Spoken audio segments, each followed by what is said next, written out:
La famille Kennedy, symbole d'une dynastie politique américaine, a bâti son héritage à travers 3 propriétés emblématiques, chacune marquant une étape cruciale de son histoire. De leur domaine d'Hyannisport sur Cape Cod à leur résidence d'hiver à Palm Beach, en passant par la quiétude de Hickory Hill, ces demeures ont été témoins de l'ascension et de la chute d'une famille qui aspirait à devenir la plus puissante d'Amérique. Pourtant, chaque triomphe s'accompagnait d'une tragédie qui mettait leur résilience à l'épreuve. Ce qui avait commencé comme un rêve de pouvoir et de prestige s'est mué en une succession de pertes déchirantes. Ce récit explore comment ces espaces, initialement conçus comme des centres de pouvoir et d'unité, se sont transformés, au fil des générations, en monuments de chagrin et de désolation.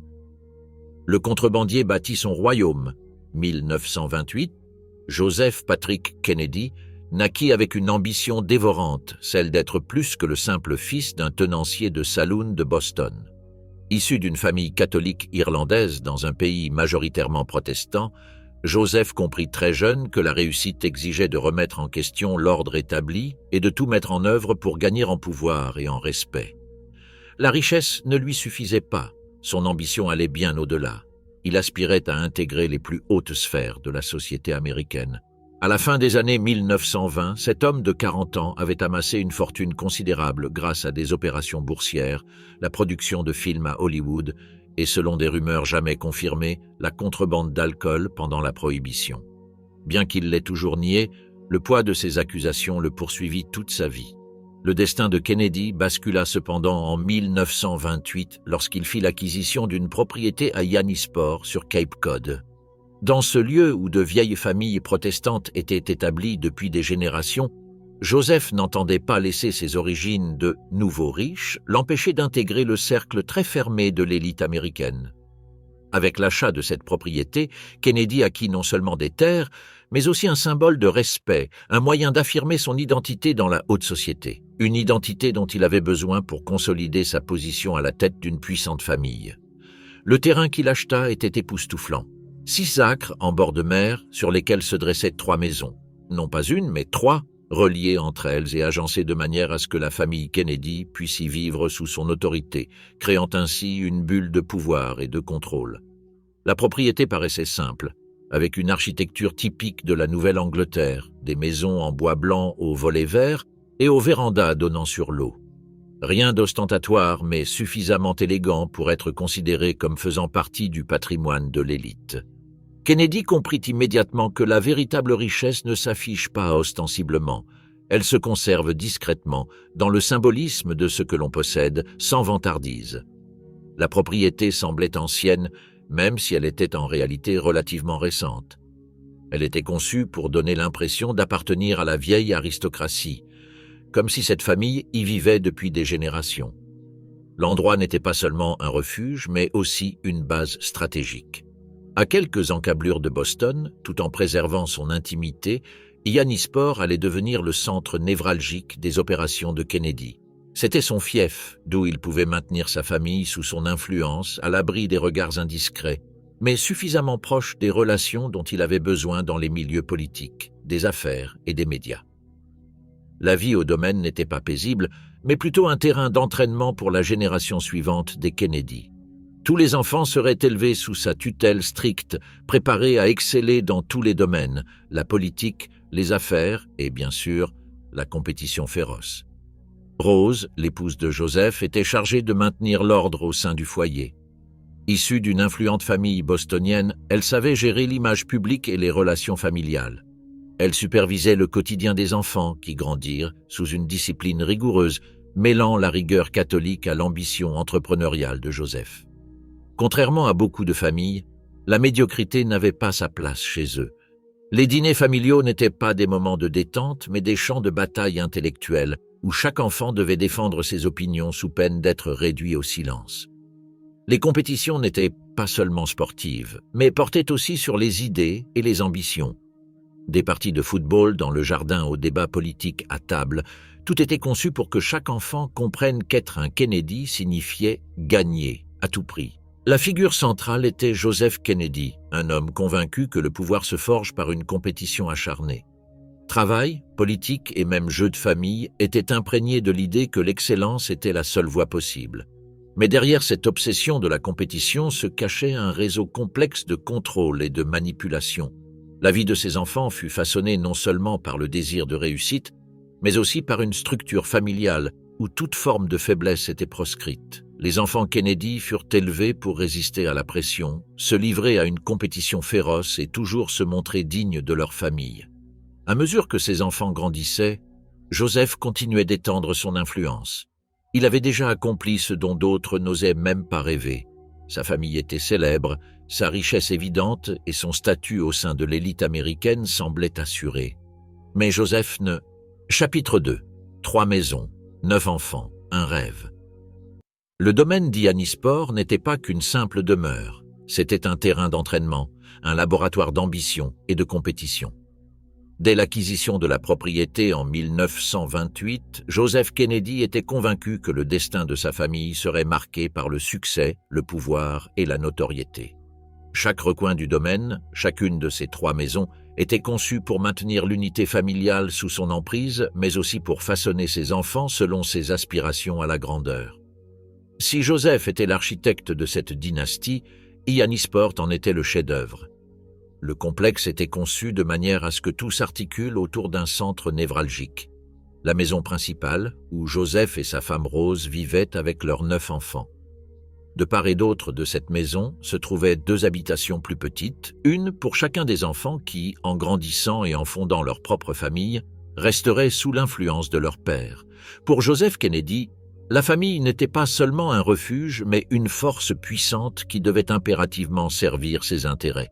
Bien plus qu'une simple résidence, le domaine d'Ianisport devint un lieu où chaque aspect de la vie était pensé pour atteindre la perfection, la compétitivité, l'apprentissage et, par-dessus tout, la discipline. L'approche de Joseph était claire et impitoyable. Ses fils devaient grandir dans un environnement où la compétition était le moteur de leur existence. Les parties de football dans le jardin n'étaient pas de simples distractions enfantines. Chaque passe, chaque action était une leçon de victoire. Qu'il s'agisse d'un match amical ou d'une compétition sérieuse, pour Joseph, tout était un champ de bataille. À table, l'éducation se mêlait à la politique. Les dîners n'étaient pas des moments de détente, mais d'échanges, de tensions intellectuelles. Joseph veillait à ce que ses fils soient toujours au courant de l'actualité mondiale, des affaires et bien sûr de la politique. Chacun devait défendre ses opinions, prouver qu'il était à la hauteur de l'héritage familial, sous peine d'être rapidement réduit au silence. La compétition ne se limitait pas aux espaces extérieurs, mais imprégnait chaque conversation, chaque instant de la journée. Rose Kennedy, tout en partageant les ambitions de son mari, abordait l'éducation de leurs enfants sous un angle différent. Issue d'une influente famille politique de Boston, elle était profondément pieuse et attachée à une discipline catholique rigoureuse, mais son approche envers ses enfants était empreinte d'amour et de protection. Elle leur inculqua la foi, la morale et la structure nécessaire pour contrebalancer la concurrence féroce imposée par Joseph. Tandis que Joseph créait un environnement où la victoire primait, Rose veillait à ce que ses enfants ne perdent jamais leur sens de la famille, leur foi et leur unité. La faiblesse n'avait pas sa place dans la famille Kennedy, mais Rose s'assurait que, malgré tout, ses enfants ressentent le soutien de leur mère, que cet amour inconditionnel soit présent pour adoucir la discipline sévère de leur père. Pour Joseph, l'éducation et l'entraînement à la compétition n'étaient pas de simples gages de réussite personnelle. C'étaient des outils indispensables à la construction d'une dynastie politique. Ces enfants, bien qu'élevés dans l'opulence, ne devaient pas se contenter de jouir de leurs privilèges. Ils devaient être préparés à assumer des rôles de pouvoir, à occuper des postes clés en politique, dans l'économie et, en fin de compte, dans l'histoire des États-Unis. Le domaine d'Ianisport, avec son atmosphère d'activité et de pression constante, devint le lieu où les enfants Kennedy furent formés pour devenir les futurs dirigeants du pays. Chaque aspect de leur vie était conçu pour les rendre plus forts, plus compétents, plus déterminés. Le lieu de villégiature servait aussi de terrain d'entraînement pour le développement physique. Joseph était fermement convaincu que la compétition physique forgeait le caractère. Il ne s'agissait pas seulement des études ou des aptitudes intellectuelles. Ses fils devaient être des athlètes forts et endurants. L'eau froide du Nantucket Sound, où ils passaient de longues heures à nager, était perçu comme un moyen de fortifier le corps et l'esprit. Le vent qui soufflait sur l'eau représentait un défi non seulement physique, mais aussi mental, une épreuve d'endurance. Même sur la plage, l'esprit de compétition demeurait. Les sorties en bateau n'étaient pas seulement un moment de détente, mais aussi l'occasion de tester les compétences nautiques de chacun. Joseph observait chaque course, chaque match, chaque victoire et chaque défaite, en tirant mentalement des enseignements pour la future carrière politique de chacun de ses fils. Mais tous les enfants Kennedy ne correspondaient pas à ce modèle de perfection compétitive. Rosemary, la troisième, fut l'une des premières à montrer des signes de difficulté à suivre le rythme. Si tous les enfants subissaient la même pression pour exceller, Rosemary apprenait plus lentement que ses frères et sœurs. Malgré tous les efforts de ses parents pour l'aider, cours particuliers, écoles spécialisées, l'écart entre elle et les autres commençait à se creuser. Dans une famille où la performance était la norme, cette disparité était perçue comme une menace pour le rêve de Joseph de bâtir une famille parfaite et prospère. Bien que tous les enfants fussent entraînés à gagner, à exceller, le combat intérieur de Rosemary devint un défi bien plus grand que n'importe quel jeu ou débat. Malgré les difficultés rencontrées par Rosemary, les autres enfants furent à la hauteur des attentes de Joseph, devenant des figures clés de la politique et des affaires. Joseph Jr., l'aîné, fut le premier à être préparé à la politique. Sa formation à Hyannisport le prépara à un siège au Congrès, puis au Sénat et enfin à la présidence. Tout tournait autour de lui. L'attention et les ressources étaient concentrées sur son avenir politique, tandis que John, le cadet, constituait en quelque sorte un plan B, lui aussi préparé à la politique mais dans l'ombre de son frère.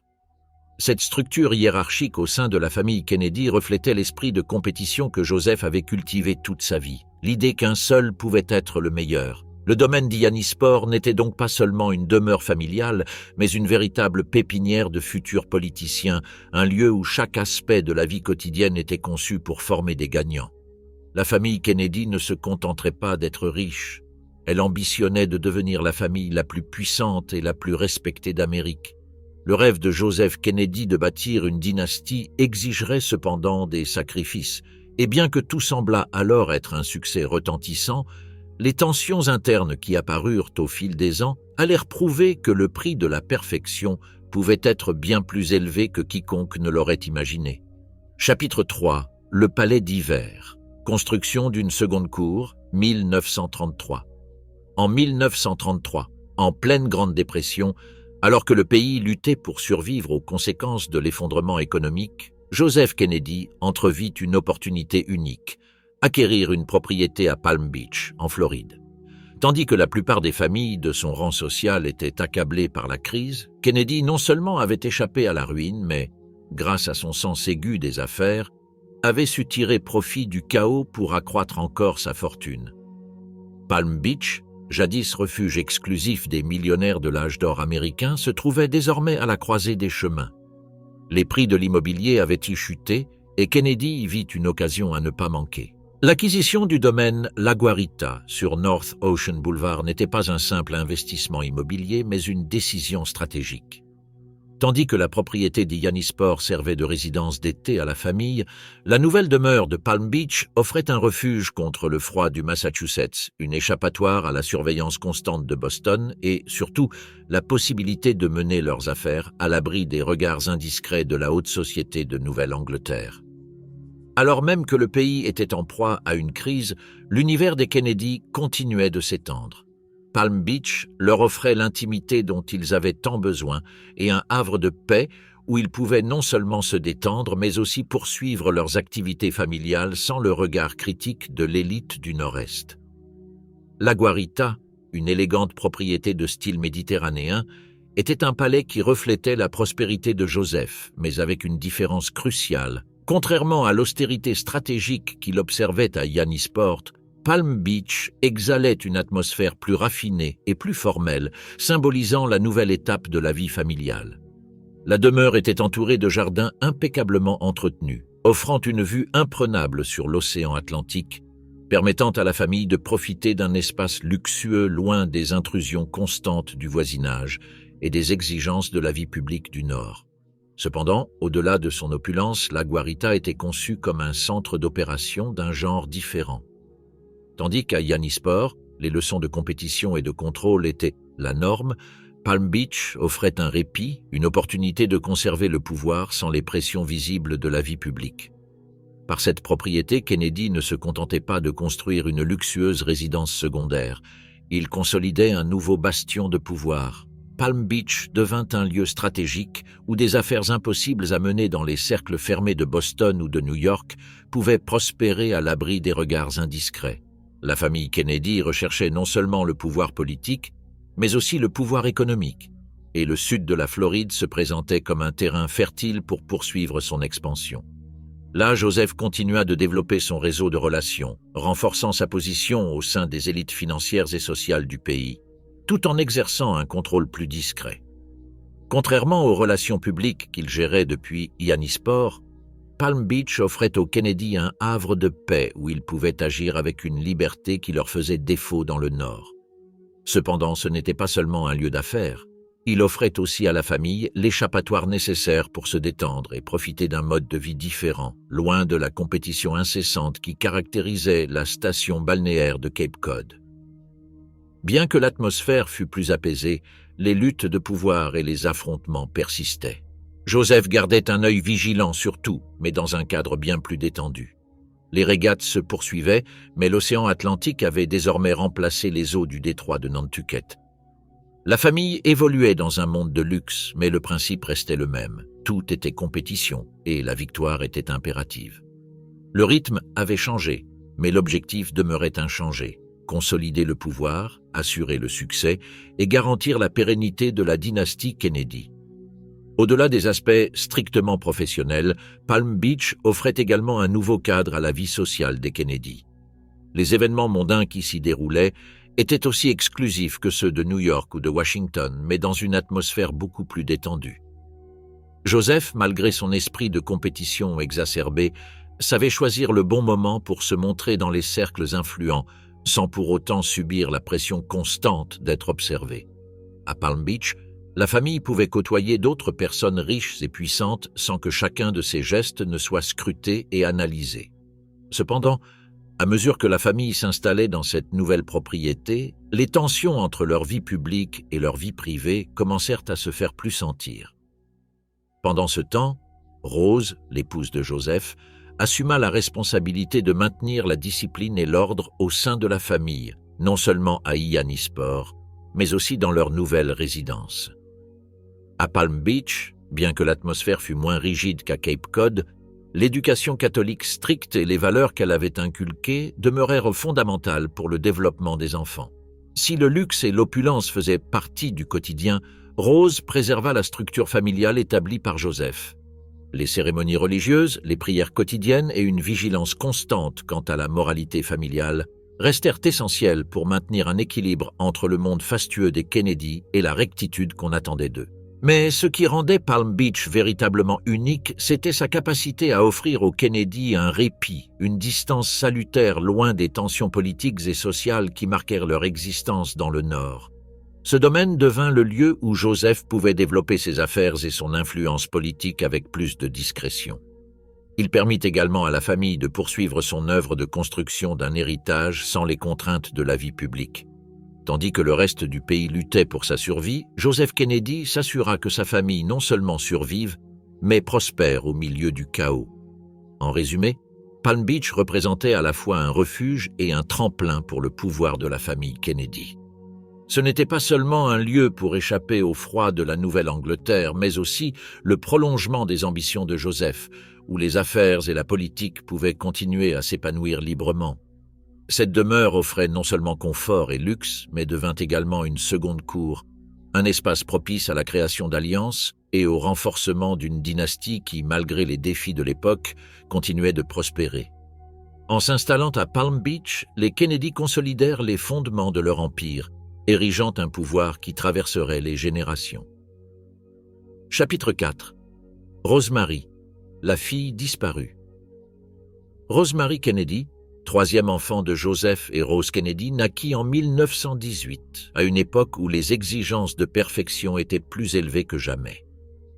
Dès son plus jeune âge, Rosemary semblait avoir tout pour faire partie de la dynastie que son père rêvait de bâtir. Belle, charismatique, elle appartenait à l'une des familles les plus influentes des États-Unis.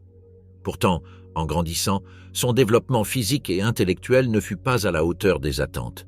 Tandis que ses frères et sœurs atteignaient rapidement les objectifs fixés par leur père, Rosemary semblait accuser un retard. Dès son plus jeune âge, Rosemary présentait des signes de retard de développement. Bien que cela ne fût pas immédiatement évident, ses capacités intellectuelles étaient inférieures à la moyenne. Dans une famille où la compétition et la réussite étaient la norme, cette différence devint plus flagrante au fil des ans. Tandis que ses frères et sœurs excellèrent dans le sport, les études et la vie politique, Rosemary peinait à suivre le rythme. Sa maladresse et ses difficultés d'apprentissage de la lecture et de l'écriture étaient manifestes, et malgré les efforts de ses parents pour compenser ses limitations, l'environnement compétitif que Joseph avait instauré à Hyannisport ne laissait aucune place à la faiblesse. L'amour de Rosemary pour sa fille était inconditionnel, mais des tensions grandissaient au sein du foyer. Dans une famille où la réussite était la norme, la lenteur de Rosemary par rapport à ses frères et sœurs était une source constante de frustration. Son père, Joseph, qui avait bâti son empire sur l'idée que seuls les plus forts pouvaient réussir, commença à voir en Rosemary une menace pour l'avenir de la famille. Sa vision pour la dynastie Kennedy reposait sur la réussite, l'excellence et la capacité de tous ses enfants à représenter la famille sur la scène politique américaine. Mais Rosemary ne semblait pas correspondre à ce modèle. Malgré leurs efforts pour améliorer son éducation, en l'inscrivant dans des écoles spécialisées et en engageant des tuteurs privés, l'écart entre Rosemary et ses frères et sœurs ne s'est jamais résorbé. En grandissant, le désavantage de Rosemary est devenu plus évident. Dans une maison où les dîners se transformaient en débats politiques enflammés et les jeux en compétitions acharnées, elle ne parvenait pas à suivre le rythme. Ses frères et sœurs rivalisaient avec acharnement, tandis qu'elle semblait incapable de maintenir le même niveau d'agilité mentale et physique.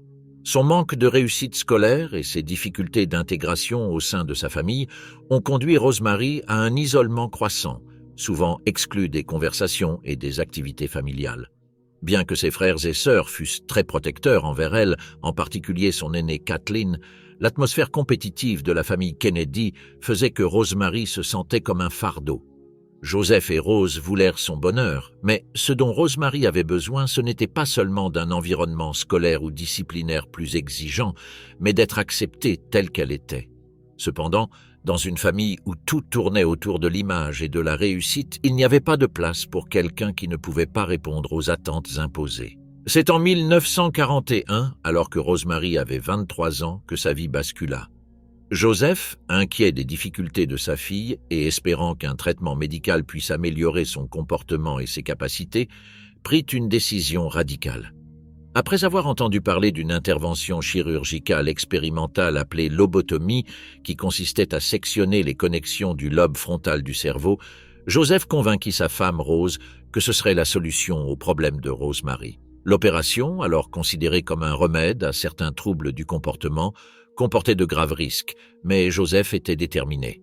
Il souhaitait non seulement que Rosemary aille mieux, mais il estimait également que son incapacité à se conformer aux normes familiales était un obstacle à l'avenir de la dynastie.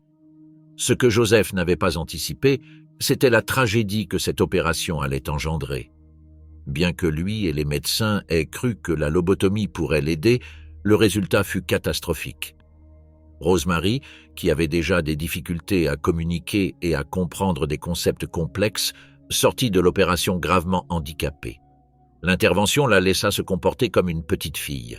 Celle qui avait été la fille joyeuse des Kennedy, une figure incontournable de la famille, ne pouvait plus marcher seule, parlait de façon incohérente et dépendait des autres pour les tâches les plus élémentaires. Loin d'améliorer sa qualité de vie, l'opération la laissa handicapée à vie. Dévasté par ces actes, Joseph décida de dissimuler la vérité sur Rosemary.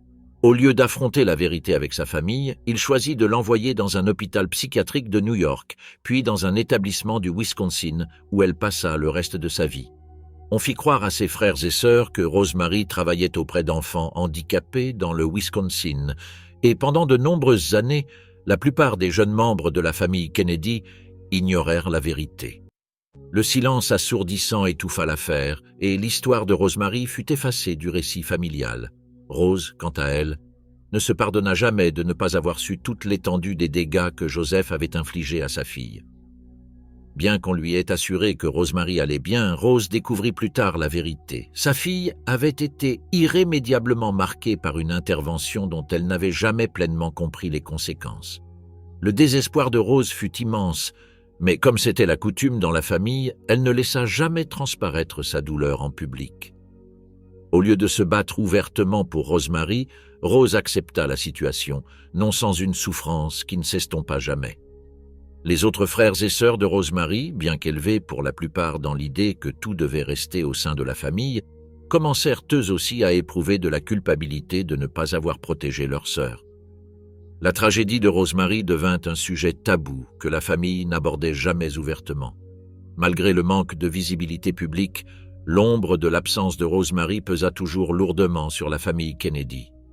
Rosemary passa le reste de sa vie en institution sans jamais retourner dans les propriétés familiales, ni même à Yannisport ou Palm Beach.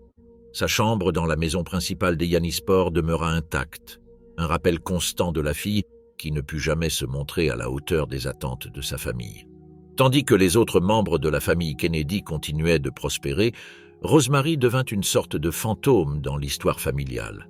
Bien que sa vie ait été marquée par l'exclusion et la tragédie, son histoire ne fut jamais complètement oubliée. Au fil des années, certains de ses jeunes frères et sœurs commencèrent même à défendre les droits des personnes handicapées, tentant, d'une certaine manière, de réparer le mal fait à leur sœur. Chapitre 5. La guerre rentre à la maison, 1944. L'impact de la Seconde Guerre mondiale sur la famille Kennedy fut plus dévastateur que quiconque aurait pu l'imaginer. Tandis que le conflit faisait rage en Europe et dans le Pacifique, la famille, élevée sous la discipline rigoureuse de Joseph Kennedy, dut faire face à une tragédie personnelle qui allait bouleverser à jamais son destin. Malgré les victoires politiques que Joseph avait envisagées pour ses enfants, la guerre allait engendrer des pertes irréparables qui allaient mettre à rude épreuve la résilience de la famille Kennedy. Joseph Kennedy Jr., l'aîné, fut toujours le favori de son père, celui en qui Joseph Sr. fondait tous ses espoirs pour perpétuer la dynastie. Dès son plus jeune âge, Joe Jr. fut préparé à la politique. Il était l'élu, celui qui porterait l'héritage Kennedy au plus haut niveau, peut-être même à la présidence. Toute la famille avait les yeux rivés sur son avenir, son éducation, sa formation et, surtout, sa carrière politique. Lorsque la guerre éclata, Joe Jr. s'engagea dans la marine américaine par devoir patriotique, mais aussi parce que c'était un élément crucial du plan de son père. La guerre représentait à la fois une opportunité et une menace pour les Kennedy. Pour Joseph Sr., elle signifiait non seulement servir son pays, mais aussi l'occasion de forger des héros au sein de sa propre famille, des héros dont l'image pourrait servir à asseoir le pouvoir politique des Kennedy. Joe Jr., avec son courage, son charisme et son image publique, était destiné à devenir ce héros. Tandis que ses jeunes frères, John, Robert et les autres, observaient de loin, Joe Jr. devint une figure clé, l'incarnation de ce que les Kennedy voulaient projeter au monde, la force, le sacrifice et par-dessus tout, la réussite. Mais la guerre n'était pas qu'une question de politique et de stratégie. C'était une menace constante de défaite, chose qui n'avait jamais fait partie des plans de Joseph Kennedy. Malgré le génie de Joe Jr. et ses efforts sur le front, le destin de la famille allait être marqué par une tragédie que même le contrôle absolu de Joseph Sr. ne put empêcher. En août 1944, la nouvelle qui frappa la famille Kennedy fut dévastatrice. Joe Kennedy Jr., le fils destiné à prendre la relève, périt en mission de guerre. Il s'agissait de l'opération Aphrodite, une opération expérimentale consistant à envoyer des avions chargés d'explosifs sur des cibles ennemies, les pilotes devant s'éjecter avant l'impact. La mission était extrêmement dangereuse, avec une marge de réussite infime et des risques considérables. Joe Jr., confiant en ses capacités et désireux d'accomplir son rôle héroïque, accepta la mission. Cependant, un incident tragique se produisit. L'avion explosa en plein vol, se désintégrant complètement et Joe Jr. fut tué sur le coup. Il ne resta que des débris de l'appareil, et la nouvelle fut un coup terrible pour la famille. La tragédie de Joe Jr. plongea la famille Kennedy dans la consternation, mais, comme toujours en période de crise, l'image publique de la famille demeurait primordiale pour Joseph Sr. À cette époque, La famille était tiraillée entre le deuil et la nécessité de préserver les apparences. Tandis que ses autres enfants, notamment John, peinaient à comprendre la signification de la perte de leur frère, Joseph Sr. concentrait ses efforts sur le fait que la tragédie n'affaiblisse pas la position des Kennedy. La famille s'était construite sur l'esprit de compétition, la lutte pour le pouvoir, et la mort de Joe Jr. représentait une menace directe pour cet idéal. L'avenir que Joseph avait imaginé pour son fils aîné s'évanouit en un instant, emportant avec lui les espoirs de tous ses frères et sœurs. Pour John, la tragédie était double. D'un côté, il ressentait la perte de son frère aîné, qu'il admirait et qu'il considérait, à bien des égards, comme le chef de famille. De l'autre, il ressentait la pression de devoir désormais combler le vide laissé par Joe Jr. Malgré les épreuves physiques endurées pendant la guerre, ses blessures ne l'avaient jamais empêché de prendre des initiatives. La mort de Joe Jr. accentua encore la pression qui pesait sur lui pour qu'il soit à la hauteur des attentes de son père et prenne la tête de la famille. La tragédie a frappé la famille d'une manière encore plus profonde lorsqu'elle a réalisé que la guerre ne leur avait pas seulement enlevé Joe Jr., mais avait aussi irrémédiablement bouleversé leurs relations.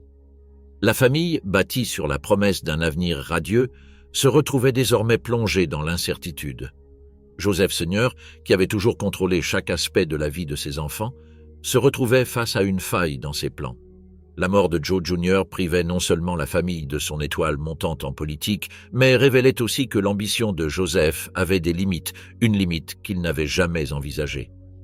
Malgré le chagrin, Joseph Sr. s'efforçait de conserver une apparence de dignité en public. La famille poursuivit ses activités, mais le poids de la tragédie ne s'estompa jamais. La vie à Hyannisport, qui avait toujours été une course effrénée vers le succès, était désormais assombrie par l'absence de leur fils aîné. Néanmoins, la compétition et la soif de réussite persistèrent, car pour les Kennedy, le deuil privé se portait toujours en silence, tandis que l'image publique devait rester irréprochable. Tandis que ses frères et sœurs poursuivaient leurs études et leur carrière, le souvenir de Joe Jr. restait un rappel constant de ce qui aurait pu être. L'ombre de sa mort planait sans cesse sur la vie des Kennedy, mais Joseph Sr. continuait d'avancer, encourageant ses enfants à suivre la voie qu'il avait tracée, comme si la tragédie n'avait jamais eu lieu. La guerre avait frappé aux portes de la famille Kennedy, mais le combat de la vie continuait. Les tragédies personnelles des Kennedy ne pouvaient freiner leur ascension vers le pouvoir, du moins pas aux yeux du public. Ce que la guerre leur avait pris, la douleur qu'elle leur avait infligée, leur rappellerait sans cesse que sur le chemin du succès, il faut toujours faire des sacrifices. Chapitre 6. La rébellion de Kik, d'Hyannisport aux Alpes françaises. Kathleen Kik. Kennedy a toujours été différente de ses frères et sœurs. Dans une famille où la compétition et la discipline rythmaient le quotidien, Kik se distinguait par son esprit indépendant et sa personnalité charismatique. Quatrième enfant de Joseph et Rose, né en 1920, elle manifesta dès son plus jeune âge une énergie et une soif d'aventure que les attentes familiales strictes ne pouvaient contenir. Tandis que nombre de ses frères et sœurs se contentaient de suivre la voie tracée par leur père, Kik voulait vivre selon ses propres règles, quitte à transgresser les normes que sa famille, et en particulier sa mère, attendaient d'elle. Kik s'attirait l'affection de tous ceux qui la connaissaient par sa chaleur et son caractère extraverti. Reconnue pour sa beauté et son don pour les relations humaines, elle était très populaire dans les cercles mondains de Boston et au sein de la haute société britannique. Pourtant, derrière son charme et son pouvoir de séduction se cachait une jeune femme rebelle, déterminée à rompre avec les conventions familiales et sociales qui semblaient dicter le destin des Kennedy. Au fond d'elle, Kik aspirait à être plus que la fille parfaite d'une dynastie politique. Son esprit indomptable la poussait à rechercher une vie qui ne soit pas uniquement dictée par les attentes de son père. Au début des années 1940, Kik, comme ses frères, s'engagea dans la Seconde Guerre mondiale. Elle séjourna en Angleterre, où elle participa à l'effort de guerre et travailla pour la Croix-Rouge pendant les bombardements de Londres. Malgré la tragédie qui ravageait l'Europe, l'énergie débordante de Kik semblait percer les ténèbres de la guerre. Dans la capitale britannique, elle se sentait enfin libre, entourée de personnes aux perspectives différentes, affranchie du poids des exigences familiales.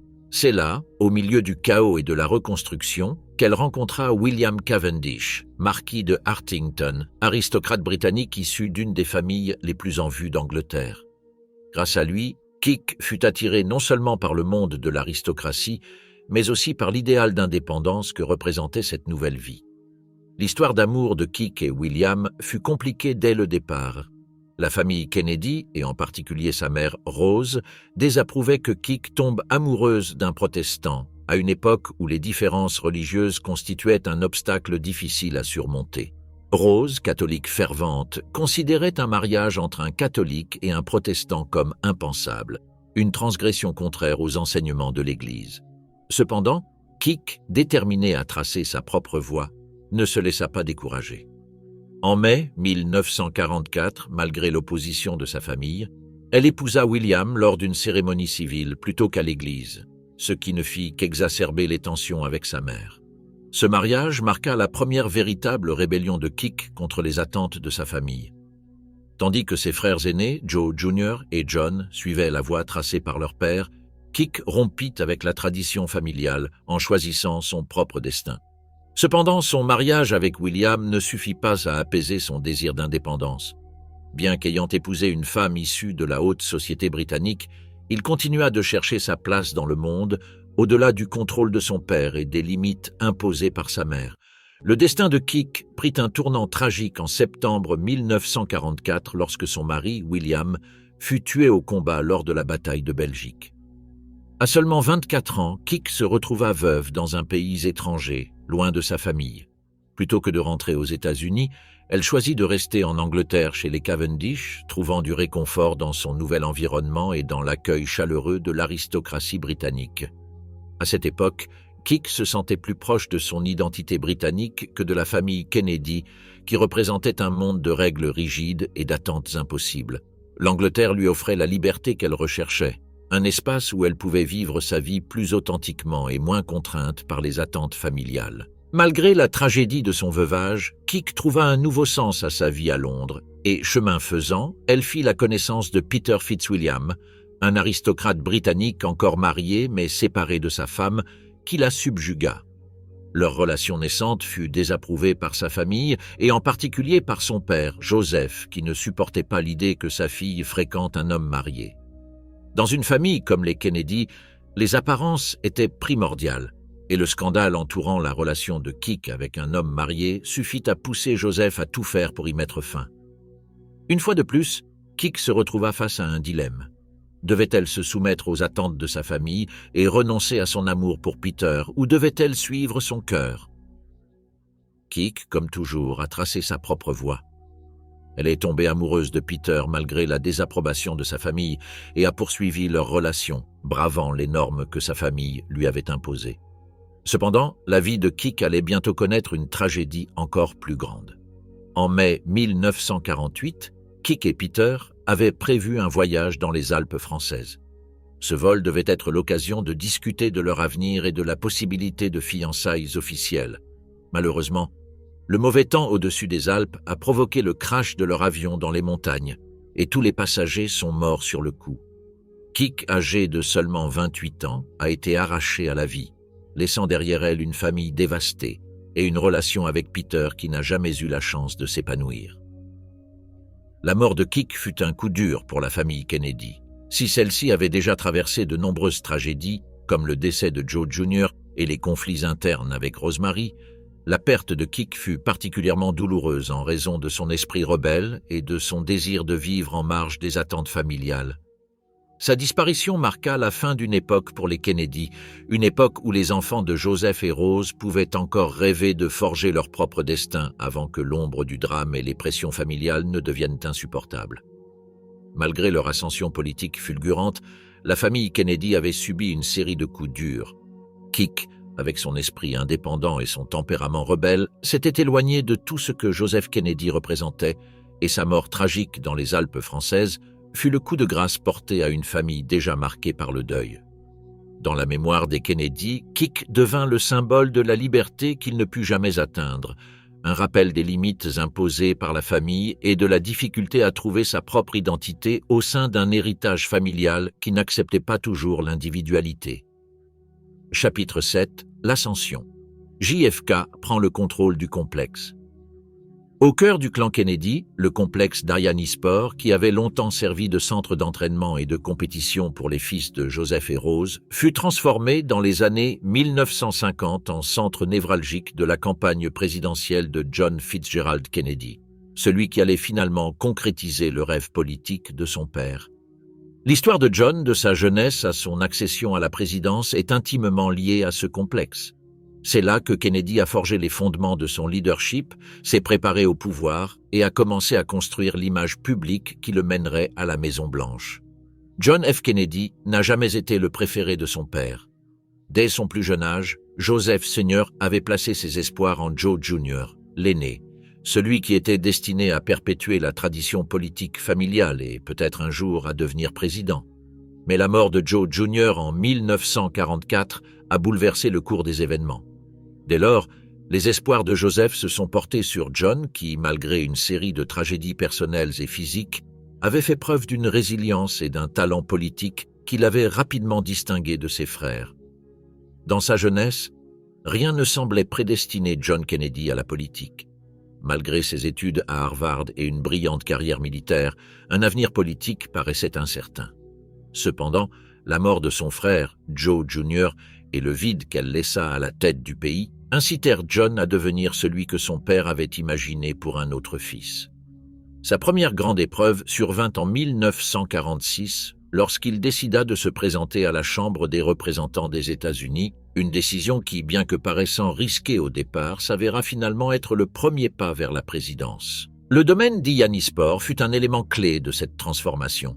Bien que l'environnement compétitif et rigoureux inculqué par son père à la famille perdurât, John, contrairement à ses frères, sut tirer parti du soutien stratégique paternel, du réseau de contacts que Joseph avait tissé au fil des ans et de l'énergie politique qui semblait émaner des lieux.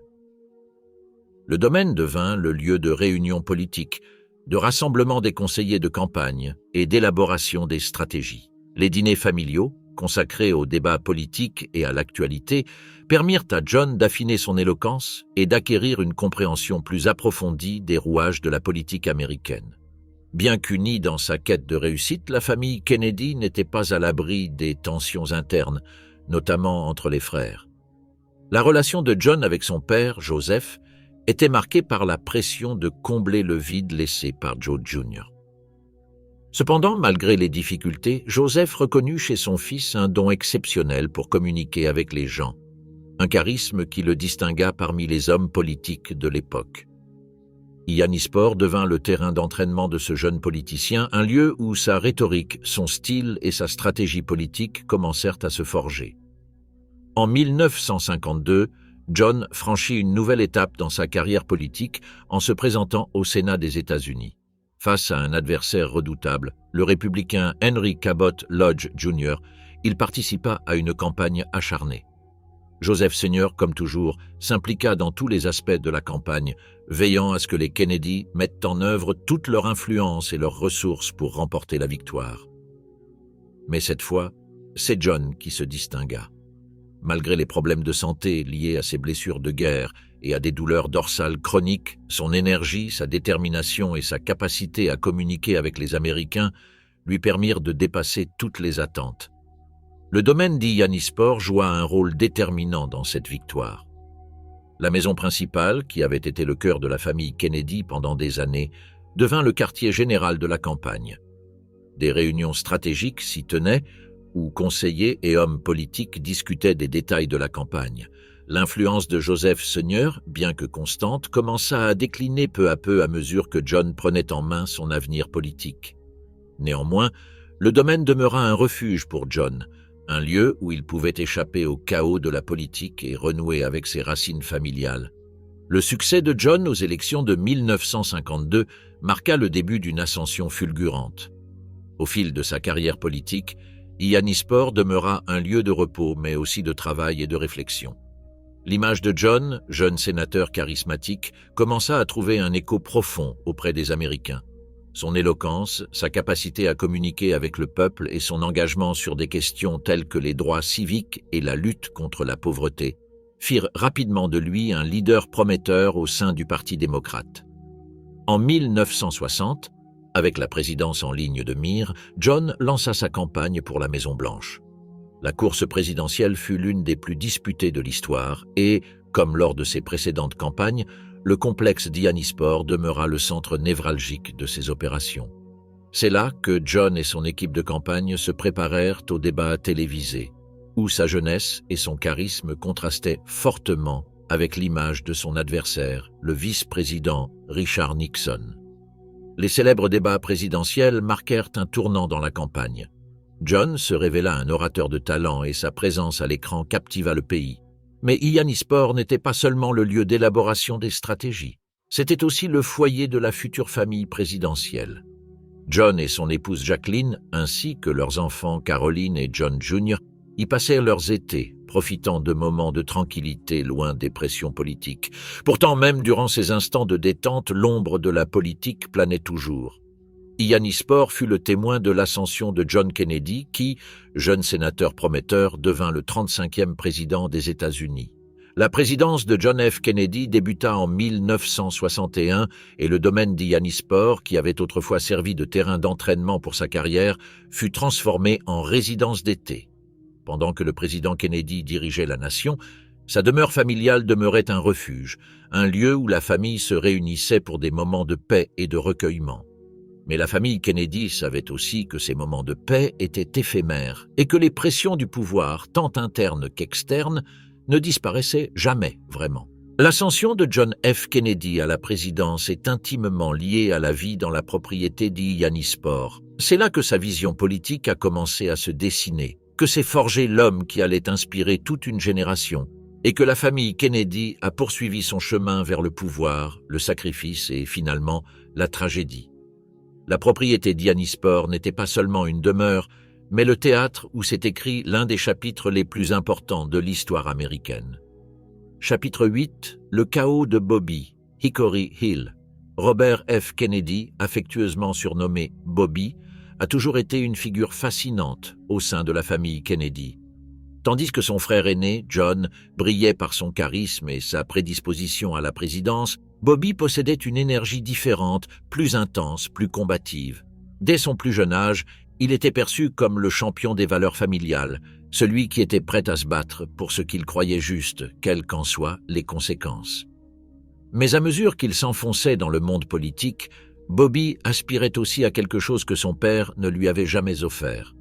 Un espace où il pourrait être lui-même, un refuge qui lui permettrait d'échapper à la pression de vivre dans l'ombre des grandes réussites de sa famille. Ce besoin de trouver son propre espace l'a conduit, dans les années 1950, à créer Hickory Hill, une propriété située à McLean, en Virginie. Hickory Hill devint bien plus qu'une simple résidence. C'était le lieu où Bobby, avec sa femme Ethel et leurs 11 enfants, construisit une vie différente, plus paisible et, à bien des égards, plus éloignée de la discipline stricte imposée par son père, Joseph Kennedy. Tandis qu'Ianispor demeurait le centre névralgique de la famille, où le contrôle et la compétition étaient la norme, Hickory Hill incarnait la volonté de Bobby d'établir une vie de famille plus détendue, moins formelle, davantage axée sur l'unité et l'amour. La construction de Hickory Hill était en soi une affirmation, un rejet implicite de la vie politique et stratégique que Joseph Kennedy avait cultivée tout au long de son existence. Bobby aspirait à un foyer où le chaos politique ne serait pas omniprésent, un lieu où ses enfants pourraient grandir dans un climat plus serein, davantage axé sur les valeurs humaines. La propriété, bien que majestueuse, offrait une atmosphère plus accueillante que les grandes demeures familiales. Avec ses vastes jardins, son architecture sobre et sa proximité avec Washington, D.C., Hickory Hill devint le refuge idéal pour Bobby, une parenthèse enchantée pour lui et sa famille, où il pouvait profiter de la vie, loin de l'emprise étouffante de son père. Contrairement à son père, Bobby n'était pas aussi passionné par la perfection ni par la compétition acharnée. Bien que ses valeurs et son dévouement au service public soient restés intacts, son approche était bien plus directe et humaine. Tandis que Joseph se concentrait sur le pouvoir, l'image publique et la réussite matérielle, Bobby s'intéressait profondément aux questions sociales et à la justice. Dès son plus jeune âge, il avait éprouvé une profonde empathie pour les injustices sociales et les opprimés. Bien que ce sens de la justice l'ait conduit vers la politique, il n'était pas disposé à suivre les traces de son père quant aux exigences strictes qu'il avait imposées à ses autres fils. À Hickory Hill, Bobby pouvait davantage être un père, un mari et un être humain, et moins le fils qui devait perpétuer l'héritage paternel à tout prix. La vie à Hickory Hill était radicalement différente de celle d'Hyannisport. Là-bas, les dîners de famille n'étaient pas l'occasion de rivalités acharnées ou de disputes sur l'avenir familial, mais plutôt des moments de complicité et d'intimité. Au lieu des débats politiques formels et des matchs de football qui rythmaient la vie de ses frères à Hyannisport, à Hickory Hill, on privilégiait les instants simples, les promenades dans le jardin et les conversations informelles.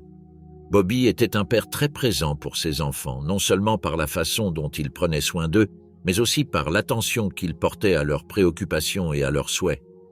Alors que chez Joseph, la vie de famille ressemblait souvent à une préparation à un avenir de grands sacrifices, à Hickory Hill, Bobby s'efforçait de concilier sa vie publique et une vie privée où le bien-être de sa famille était la priorité. Dans ce contexte, Bobby et son épouse, Ethel, élevèrent une famille nombreuse. Malgré d'énormes pressions politiques et personnelles, Bobby s'efforça toujours d'offrir à ses enfants une enfance préservée du poids du pouvoir. Cependant, la vie à Hickory Hill n'était pas exempte de chaos. La famille Kennedy, comme toujours, se retrouvait au cœur de la tourmente, notamment en raison du rôle de Bobby comme procureur général des États-Unis sous l'administration de son frère John. Politique, lutte intestine et tragédie familiale rythmaient leur quotidien, mais Hickory Hill offrait à Bobby le refuge dont il avait besoin pour concilier vie publique et vie de famille. Contrairement à son père, Bobby ne recherchait pas un contrôle absolu sur sa famille. Bien qu'il partageât la conviction de son père quant à l'importance de l'éducation et du service public, il n'imposait pas la même rigidité. Au lieu d'exiger de ses enfants l'excellence, comme son père l'avait fait à Hyannisport, Bobby leur laissait la liberté de s'exprimer et de suivre leur propre voie. Par exemple, sa fille Kathleen, qu'il a toujours soutenue dans ses intérêts et ses rêves, a grandi en sachant que, malgré des exigences élevées, son père la défendait. Cette approche plus souple de l'éducation contrastait fortement avec celle de Joseph Sr., qui imposait souvent sa volonté à ses enfants sans tenir compte de leurs aspirations. Le chaos qui entourait Bobby n'était pas seulement le fruit de la politique, mais aussi des tragédies personnelles qui ont marqué sa vie.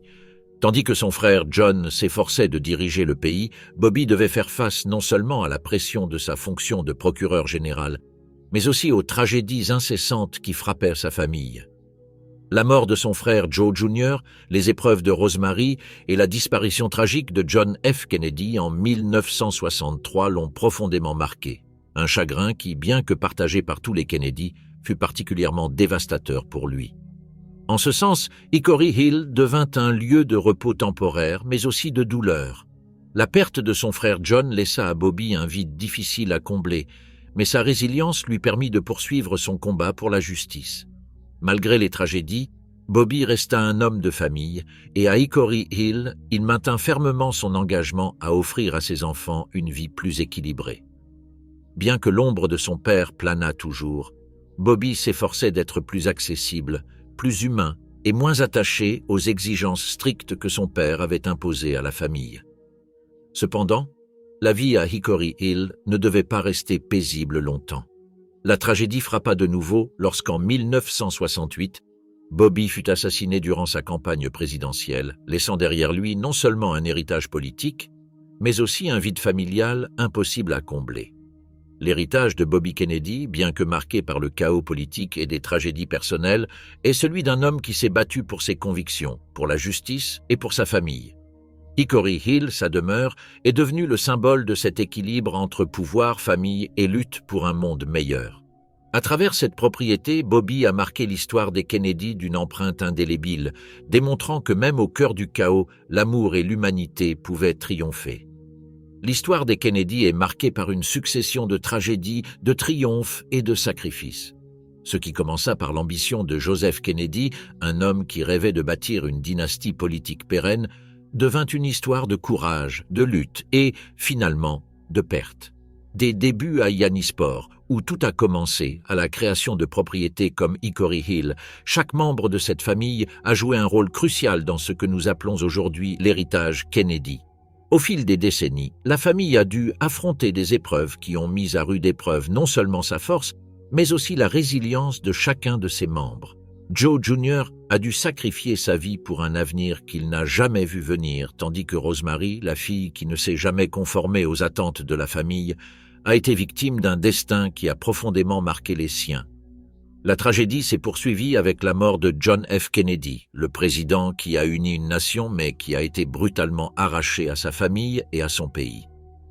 Pourtant, malgré ces pertes, l'héritage des Kennedy n'a jamais faibli. Chaque membre de la famille, de John à Bobby, en passant par ceux qui sont restés dans l'ombre, a marqué l'histoire américaine à sa manière.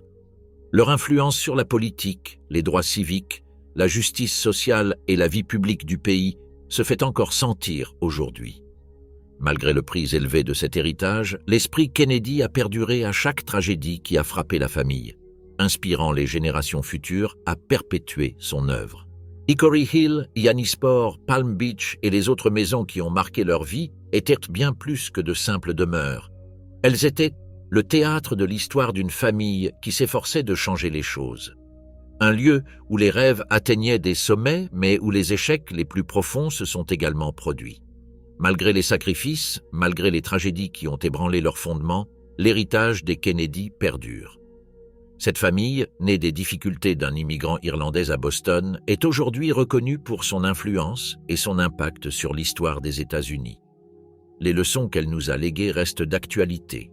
L'importance de la famille, la persévérance, le combat pour la justice et la capacité de continuer d'avancer même face à l'adversité.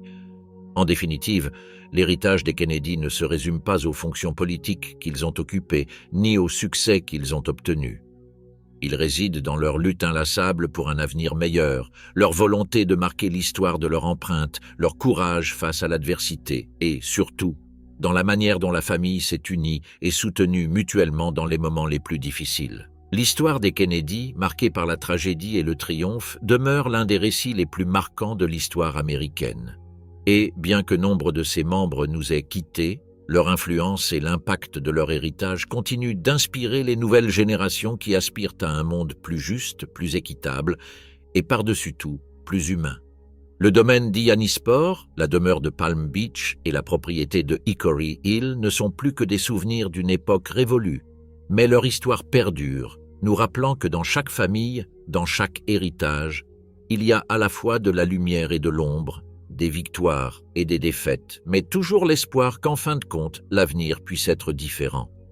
Ce souvenir des Kennedy nous rappelle l'importance de ne jamais céder face à l'adversité, de continuer à nous battre pour nos convictions et de laisser un héritage qui inspire les autres à persévérer, quels que soient les obstacles rencontrés.